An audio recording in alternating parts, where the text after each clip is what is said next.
Nandamuri అభిమానులంతా Mokshagna entry కోసం చాలా కాలంగా ఎదురు చూస్తున్నారు. ఈ ఏడాది మోక్షజ్ఞ ఎంట్రీ ఉంటుందని హీరోగా ఓ సినిమా చేయడం ఖాయమని అనుకున్నారు. ప్రశాంత్ వర్మతో సినిమా పూజా కార్యక్రమాల వరకు వెళ్లి ఆగిపోయింది. ఆ తర్వాత చాలా మంది దర్శకుల పేర్లు వినిపించాయి.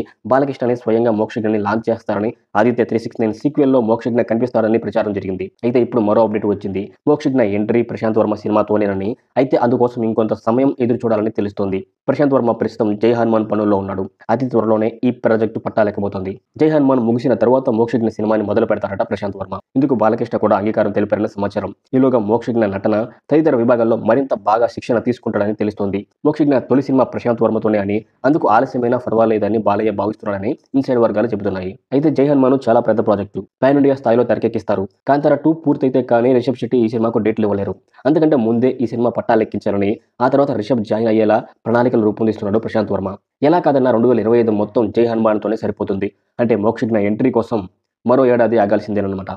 మీరు కనుక నా ఛానల్కి ఫస్ట్ టైం వచ్చినా, మీకు నా కంటెంట్ నచ్చినా, please like and subscribe to my channel. Your 1 like and 1 subscribe means a lot to me to encourage and to create more content like this.